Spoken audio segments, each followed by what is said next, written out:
Bismillahirrahmanirrahim. Assalamualaikum warahmatullahi wabarakatuh. Alhamdulillahi rabbil alamin, alladzi bi ni'matihi tatimmus salihat. Nahmaduhu wa nasta'inuhu wa nastaghfiruhu wa nastahdihi wa na'udzu billahi min shururi anfusina wa min sayyiati a'malina. May yahdihillahu fala mudilla lahu wa may yudlil falan tajida lahu waliyyan mursyida. Nashhadu an la ilaha illallah wahdahu la syarika lah wa nashhadu anna Muhammadan abduhu wa rasuluhu la nabiyya ba'dah. Allahumma salli ala Muhammad wa ala ali Muhammad kama sallaita ala Ibrahim wa ala ali Ibrahim innaka Hamidum Majid. Amma ba'du, fa inna asdaqal hadithi kitabullah wa khairal huda huda Muhammadin sallallahu alaihi wasallam wa syarral umuri muhdatsatuha wa kullu muhdatsatin bid'ah wa kullu bid'atin dhalalah wa kullu dhalalatin finnar. Masyaallah muslimin, sidang pendengar, pemerhati channel Sentul Mengaji, as-saimin dan saimat, yang semoga Allah Subhanahu wa taala menerima amal ketaatan yang kita lakukan selama Ramadan ini dan yang sebelumnya, dan semoga Allah Subhanahu wa taala mengampunkan kesalahan, kelalaian, dosa-dosa yang kita lakukan selama Ramadan atau sebelumnya. Alhamdulillah, bersyukur kepada Allah Subhanahu wa taala. Hari ini kita telah masuk ke hari ke-19 dari bulan Ramadan yang mulia.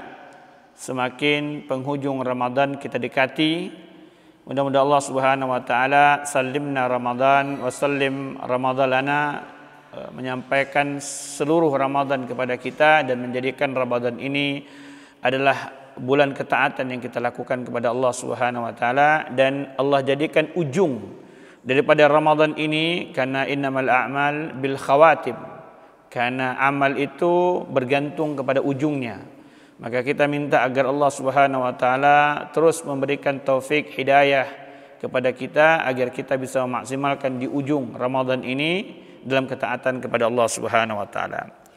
Yang kedua, saya harus sampaikan, saya berterima kasih, bersyukur kepada Allah Subhanahu wa taala, kemudian berterima kasih kepada teman-teman di belakang layar dari Sentul Mengaji, terutama Pak Reza, Pak Arya, yang telah menghabiskan usaha, kelelahannya, seluruh yang mereka lakukan. Mudah-mudahan Allah Subhanahu wa taala mencatatnya sebagai amal soleh, sehingga atas izin Allah kemudian usaha mereka, acara yang kita gesa dari 2 hari sebelum Ramadan ini bisa sampai hari ini kita lakukan, dan mudah-mudahan sampai ujung Ramadan kita bisa lakukan dan berlanjut di bulan Syawal dan seterusnya.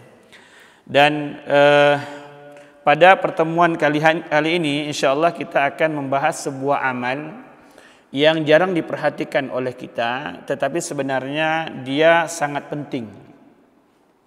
Sebelum kita bahas amal itu, kita mulai dengan sebuah pantun hari ke-19. Pantunnya berbunyi, Pontianak nan indah hilir Kapuas, Sarawak nan anggung negeri Malaysia. Ramadan berjalan melewati 19, bahagianya hamba jika amalnya Allah terima. Singgah ke hilir sampan diikat, hendak belanja barang pecah belah. 10 malam terakhir semakin dekat, Lailatul Qadar kenikmatan terindah. Pembahasan kita pada pagi hari ini adalah tentang sebuah amal bernama al-ihtisab. Al-ihtisab, berharap ganjaran di sisi Allah Subhanahu wa taala. Rasulullah SAW mengingatkan, dan ini sering jadi pertanyaan dari kaum muslimin karena tidak memahaminya. Rasulullah SAW bersabda, "Man shama ramadhana imanan wa ihtisaba, ghufira lahu ma taqaddama min dzambi." Di hadis yang lain Rasulullah SAW bersabda, "Man qama ramadhanan imanan wa ihtisaba, ghufira lahu ma taqaddama min dzambi." Barang siapa yang berpuasa di bulan Ramadan, di siang Ramadan, dengan penuh keimanan, ketaatan dia kepada Allah Subhanahu wa taala, karena itu perintah yang Allah Subhanahu wa taala perintahkan kepadanya, dan ihtisab. Disinilah para ulama kemudian menjelaskan makna ihtisab. Ihtisab itu adalah talabul ajr, berharap ganjaran di sisi Allah Subhanahu wa taala, pahala yang besar di sisi Allah Subhanahu wa taala. Makna ihtisab ini kemudian mengkoreksi pemahaman orang-orang yang sebagian orang sufi yang menganggap bahwasanya beramal tidak perlu berharap ganjaran si Allah Subhanahu wa taala, cukup dengan redha Allah Subhanahu wa taala. Kita katakan bahwasanya Allah mustahil redha dengan sesuatu yang dia tidak sukai.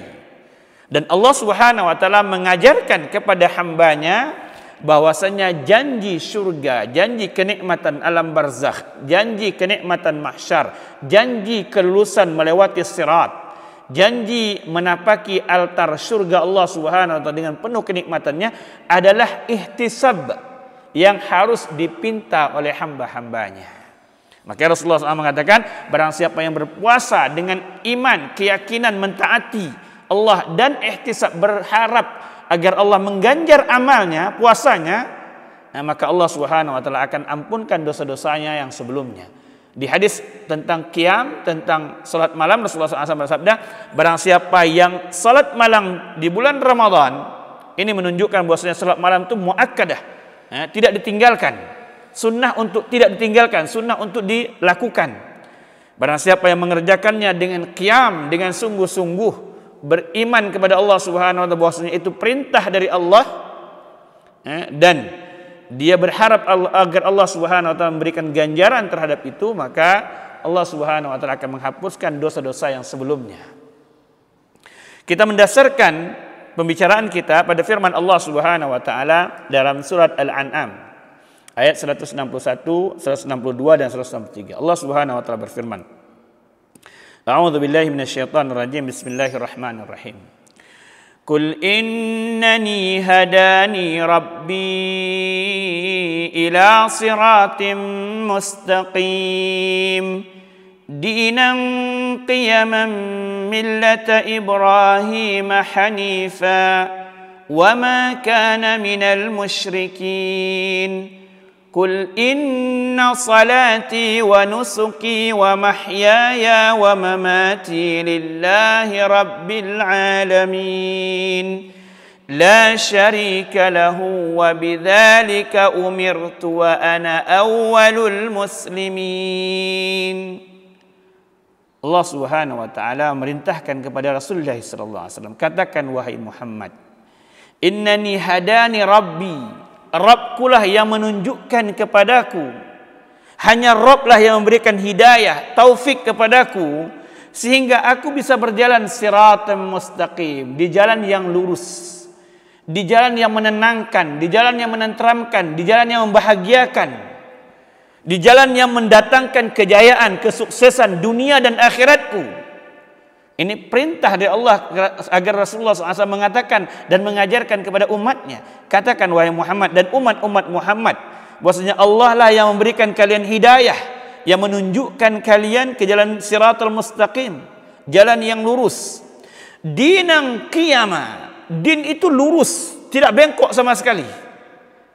Din itu sangat sederhana perintah-perintah dan larangannya.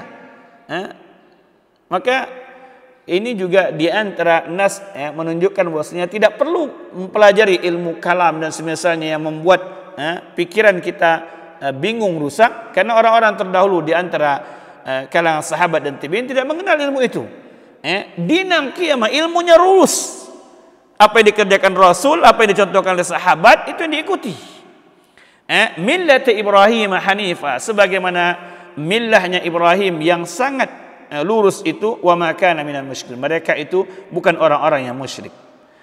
Di sini pendalilan selanjutnya Rasulullah SAW diajarkan oleh Allah Subhanahu wa taala tentang makna ihtisab. Katakan wahai Muhammad, kul inna salati wa nusuki wa mahyaya wa mamati. Katakan wahai Muhammad, sungguhnya seluruh salatku, seluruh nusukku, hadyuku atau amal ibadahku, wa mahyaya dan hidupku, sepanjang hidupku, apapun yang aku perbuat dalam kehidupanku, wa mati dan kematianku, lillahi rabbil alamin, semuanya ihtisab untuk Allah Subhanahu wa taala.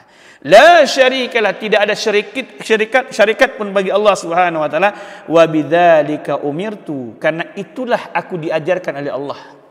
Begitulah Allah mengajariku, dan aku termasuk orang-orang yang pertama kali orang yang Islam. Maka Syekh Utsaimin rahimahullah ta'ala mengatakan bahwasanya al-kamalu minan nas humul ladzina tadzakkaru hatta sarat adatuhum ibadat.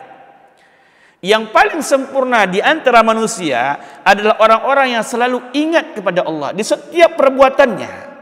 baik bagian daripada ibadahnya maupun bagian daripada kebiasaan, sehingga beliau mengatakan hatta sarat adatum ibadat, sampai Allah jadikan kebiasaan mereka menjadi ibadah di sisi Allah Subhanahu wa taala. Saking kuatnya ihtisab dia, tingginya niatnya kepada Allah Subhanahu wa taala, kuatnya ihtisab, amal yang biasa dia lakukan, adat kebiasaannya, makan dia, minum dia, hubungan suami istri dia, belajar dia, tidur dia, itu menjadi ibadah di sisi Allah Subhanahu wa taala. Ini yang menjadikan pendalilannya. Di antara contoh yang dicontohkan oleh para sahabat tentang bagaimana ihtisab itu luar biasa, berharap ganjaran di sisi Allah Subhanahu wa taala itu luar biasa, walaupun dalam hal yang berhubungan dengan kebiasaan, adalah hadis yang dikeluarkan oleh Imam Bukhari, cerita tentang perjalanan Abu Musa al-Asy'ari dan Mu'adz bin Jabal menuju Yaman. Satu waktu Rasulullah SAW menugaskan mereka berdua. Abu Musa al-Asy'ari adalah orang Yaman. Kemudian Allah mengutus Mu'adz sebagai faqihul ummah. Mu'adz itu bergelar faqihul ummah, yang paling faqih di antara umat Rasulullah SAW itu. Beliau mengutusnya mereka berdua. Rasulullah SAW mengatakan, yassira wala tunassira wala tu'assira. Wahai sahabatku, kalian berdua ini mudahkan urusan orang.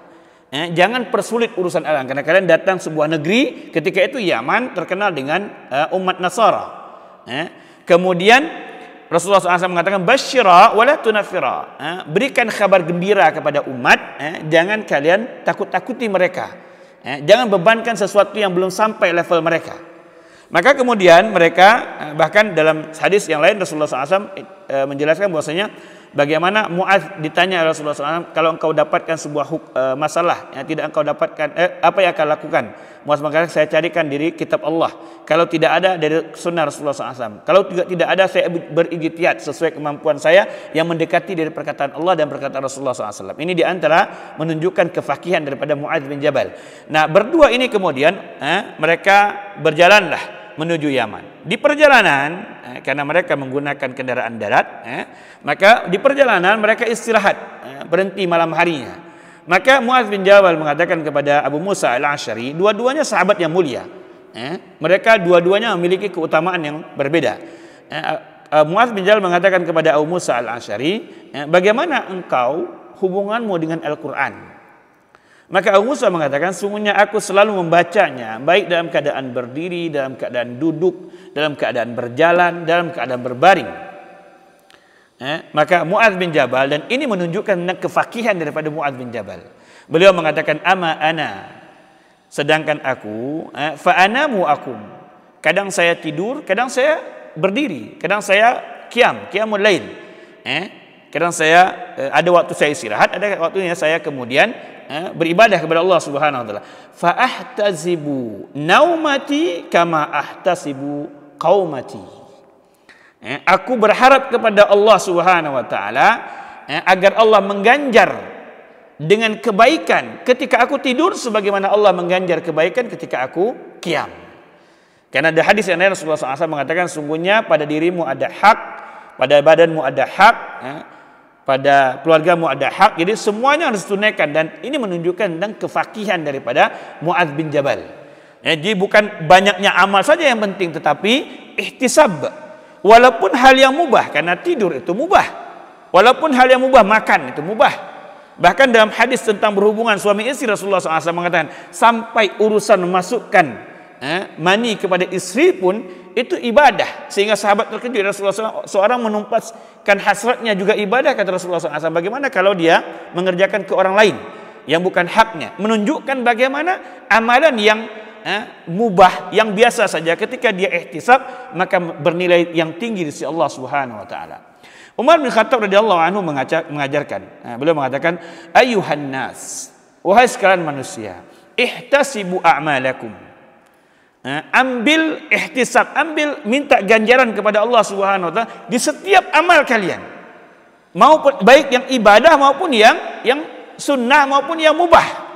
Fa inna man ihtasaba amalahu kutiba lahu ajru amalihi wa ajru hasbatihi. Sesungguhnya orang yang beramal kemudian dia berharap ganjaran dari Allah Subhanahu wa taala, maka Allah akan catatkan ganjaran amalnya dan ganjaran harapannya kepada Allah Subhanahu wa taala. Amalnya berganjar, harapannya dari sisi Allah Subhanahu wa taala berganjar. Sehingga mengenai perkataan Umar bin Khattab ini, Syekh Utsaimin rahimahullah taala mengatakan, lil asafi yafutu alaina asya' katsirah. Sayangnya banyak hal di antara kita, waktu berjalan, letih berjalan, keletihan berjalan, tidak ada faedahnya. Kenapa? Karena bisa babil ghaflah anin niyah. Karena niat ihtisab kita enggak ada. Ketika kita selesai beribadah, di luar hal yang berhubungan ibadah, kita anggap ini tidak ada nilai pahalanya, sehingga tidak ada harapan di sisi Allah Subhanahu wa taala, berharap pahala. Wa illa falau istahdarna niyyah. Padahal kalau kita setiap amal itu kita sertakan niat di dalamnya, kanat kulli harakatina wa sakanatina ibadatan nuthabu 'alaiha. Maka seluruh amal kita itu, perbuatan kita itu, walaupun sesuatu yang biasa kita lakukan, yang mubah kita lakukan, dia akan menjadi nilai pahala di sisi Allah Subhanahu wa taala yang sangat besar, karena tingginya harapan kita, tingginya berharap ganjaran di sisi Allah Subhanahu wa taala yang kita lakukan ketika kita melakukan hal yang mubah. Kemudian terakhir kita sampaikan bahwasanya apa yang membuat seseorang kemudian dia harus menguatkan niatnya atau memintakan ganjaran dari Allah Subhanahu wa taala, ihtisab dari Allah Subhanahu wa taala itu. Apa yang membuat dia harus mengambil dan bagaimana dia bisa melakukan ihtisab itu di setiap amalnya. Pertama yang mesti dia pahami, kenapa dia harus mengambil ihtisab kepada setiap amal walaupun hal-hal yang mubah. Kenapa dia harus pahami bahwasanya pertama, waktu itu begitu cepatnya. Waktu itu berlalu begitu cepat. Sehingga dia tidak bisa menahan waktu itu.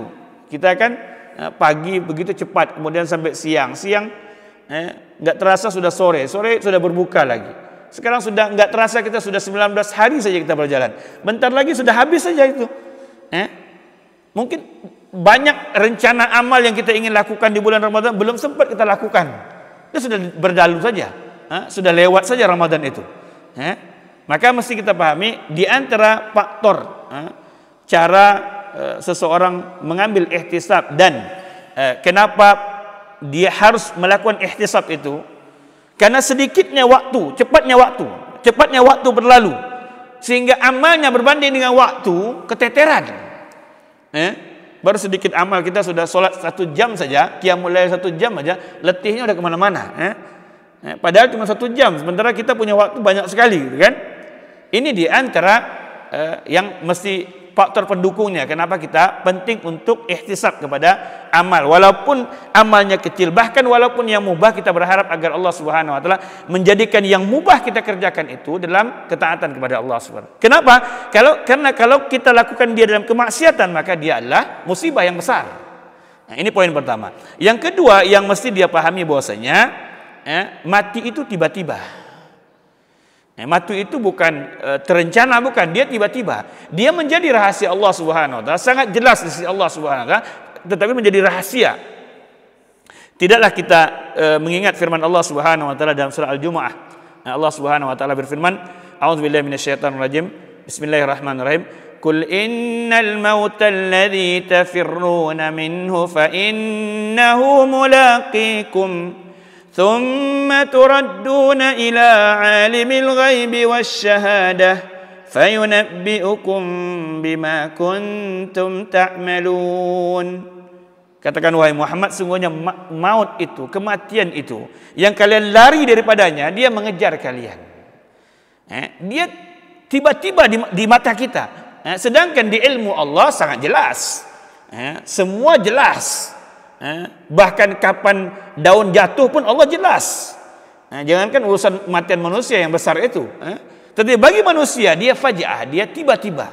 Enggak ada orang yang terencana kematiannya. Sampai orang yang mau bunuh diri waliyadzubillah pun tidak terencana kematiannya. Berapa banyak orang yang mau bunuh diri kemudian tidak bisa. Ini menunjukkan bahwasanya kematian itu adalah sesuatu yang tiba-tiba, yang Allah yang tentukan. Yang ketiga, kenapa dia mesti melakukan itu? Karena dia tahu bahwasanya perubahan kondisi itu begitu cepat. Dari sakit menuju sehat, atau dari sehat menuju sakit itu cepat. Baru sebentar sehat kita datang sakit. Apalagi semakin berumur, semakin tua, bentar-bentar masuk angin. Bentar-bentar encok, bentar keseleo dan segala macam. Sedikit saja. Karena kalau sudah sakit, sudah susah beramal itu. Jangan dikira gampang, enggak. Sakit gigi aja susah udah baca Quran. Sedikit padahal diambil oleh Allah Subhanahu wa taala. Maka mesti dia tahu bahwasanya perubahan dari sehat ke sakit itu cepat. Dari kaya ke miskin itu sangat cepat. Berapa banyak kita hidup mungkin 2-3 tahun diberikan kenikmatan oleh Allah, 10 tahun kita diuji dengan kekurangan. Banyak orang merasakan itu. Jadi mesti kita pahami. Jadi ketika Allah longgarkan, Allah mudahkan, Allah banyakkan rezeki, lakukan ketaatan. Dan ketika sedang susah maka ihtisab kepada Allah Subhanahu wa taala. Kemudian dari longgar kepada sibuk itu juga cepat sekali. Jadi ini di antara hal yang sehingga Rasulullah SAW mengingatkan dalam hadis yang dibawakan oleh Abu Hurairah, Rasulullah SAW bersabda, "Badiru bil a'mali fitanan." Bersegeralah berbuat amal karena kondisi yang cepat, waktu itu sangat cepat dan penuh dengan fitnah. Kaqita'il lail muzlim, seperti malam yang gelap sebentar saja kemudian terang dia. Yusbihur rajulu mu'minan wa yumsi kafira. Ada orang yang pagi harinya mukmin, sore harinya kafir. Wa yumsik mu'minan wasbih kafira. Ada yang sorenya mukmin, paginya sudah kafir. Jadi kondisi semakin ujung zaman ini semakin fitnahnya berat dan waktunya sangat cepat. Tanyakan kepada orang tua-tua kita yang umur 60-70 sekarang. Dulu rasanya lama sekali waktu. Padahal waktunya segitu juga, 24 jam juga. Tapi terasanya lama sekali. Sekarang terasa cepat sekali. Maka semakin ujung semakin cepat itu waktu. Bahkan saking cepatnya kata Rasulullah SAW, ada orang yang konsistensi dalam berimannya pun bermasalah. Pagi dia beriman, kuat imannya, sore sudah tergelincir. Sore dia beriman, pagi dia sudah tergelincir. Rasulullah SAW mengatakan, yabi'u ahaduhum dinahu bi'ard minad dunya. Ada orang yang menjual agamanya yang begitu sangat besar nilainya di hadapan Allah Subhanahu wa taala, dan bagi dirinya dijualnya untuk mendapatkan dunia yang dia tahu itu akan fana, akan habis, akan lelah, akan buruk. Ini diantara yang mesti pahami. Dan yang keempat yang mesti kita pahami, kenapa kita penting untuk mengambil ihtisab, karena kita sangat membutuhkan amal yang banyak di hadapan Allah Subhanahu wa taala, sementara kemampuan, keinginan, hasrat kita untuk beramal itu melemah. Datang kadang bosannya lebih sering daripada semangatnya, futurnya lebih sering daripada semangatnya. Maka ketika kondisi itu terjadi, maka berharaplah mudah-mudahan ketika dia melemah, kalaupun melemah jangan sampai bermaksiat kepada Allah Subhanahu wa taala. Di antara kenikmatannya orang yang ihtisab itu adalah dia jauh daripada kemaksiatan. Kenapa? Karena setiap gerakan yang dia lakukan yang ditujunya Allah. Kalau tujuannya Allah, maka mustahil orang bermaksiat untuk ditujukan kepada Allah.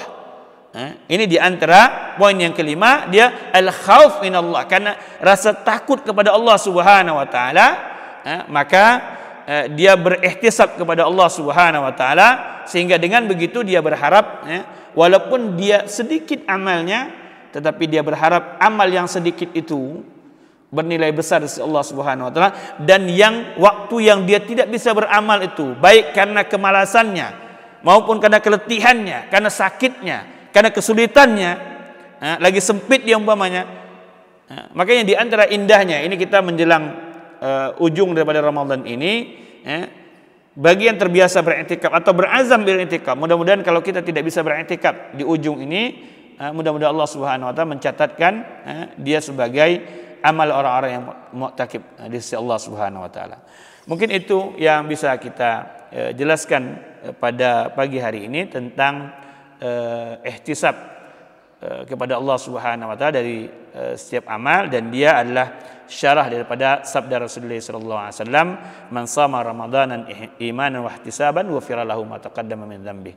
Siapa saja yang berpuasa dalam bulan Ramadan berharap dengan penuh keimanan, keyakinan, dan menunaikan perintah Allah Subhanahu wa taala dan berharap ganjaran dari Allah Subhanahu wa taala, maka Allah akan ampunkan dosa-dosanya. Dan kita berharap mudah-mudahan Allah Subhanahu wa taala mengampunkan dosa-dosa kita dan menilai sedikit amal yang kita buat dan yang banyak amal kita buat adalah bernilai di pahala di sisi Allah Subhanahu wa taala.